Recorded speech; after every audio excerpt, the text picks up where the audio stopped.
Сасык тумоонун орчундуу өзгөчөлүктөрүнүн бири буга ар кыл курактагы калктын тегиши туруштук бере албастыгы. 3-шаардык балдар оорукананын дарыгерлеринин айтымында декабрь-ноябрь айларына салыштырмалуу абал турукташып, бирок февраль айынан тарта кайра ооругандардын саны көбөйө баштаган. Бизге вирусный менен көп кайрылып атат. Острая респираторная вирусная инфекция менен, пневмония менен көп кайрылышып атат. Биринчиден азыр бейтаптар үйдөн өздөрү лечение кылышат.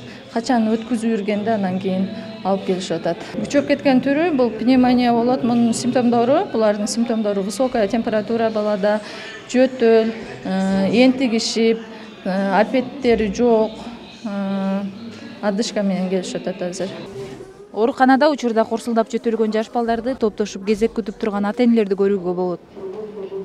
Жарым сааттан ашты, педиатр күтүп атабыз. Бирок ичинде 4 же 3 кабыл алып атат. Балдар көп болгондугуна байланыштуу госпитализацияга эле 20 мүнөт кетип атат деп айтып атат. Көпкө күтүп туруп атабыз да. Биз температура менен келдик. Тамак ооруп атат окшойт. Садикке жаңы барып баштаганбыз, ошого адаптация болуп атабы же азыр вирус жүрүп атат окшойт, ушундай. Балдардын баары көп балдар ооруп атат. Биздики деген көбүнчө азыр неме болуп атат да, балдар жөтөлүп эле анан одышка болуп атат. Анан келип бияка анализ тапшырып, биз кечээ мурданы келгенбиз. Эми анализ тапшырсак, ичине вирус деп анализ чыкты да. Азыр балдардын баары ушундай болуп атат деди, эки өпкөсүнөн.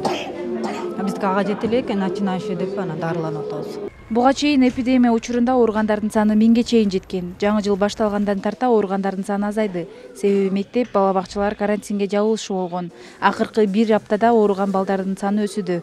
Ал эми ооруган балдарды ооруканада дарылоо үчүн орундар жетиштүү. Күндүзгү кабыл алуу бөлүмүндө 5 дарыгер иштеп жатат дейт 3-балдар ооруканасынын башкы дарыгери. Bir günde azırkı taptım da bugünkü günün bir günde 300-350 ooruluk gelip kayırılıp atат суткасында.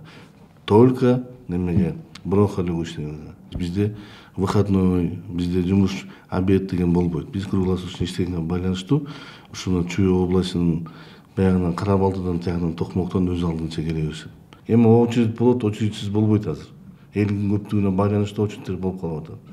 Дарыгерлердин айтымында сасык тумоонун алгачкы белгилери чыйрыгуудан, катуу баш оорудан, дене табынын көтөрүлүшүнөн жана булчуң ооруларынан башталат. Ошондой эле тамак кургап, кургак жөтөл күчөйт. Мурун аркылуу дем алуу кыйынга турат. Мындай учур байкалган болсо, аймактык дарыгерлерге кайрылсаңыз болот. Айда Ямантурова, Бекболот Дыйканбаев, Ош Берим.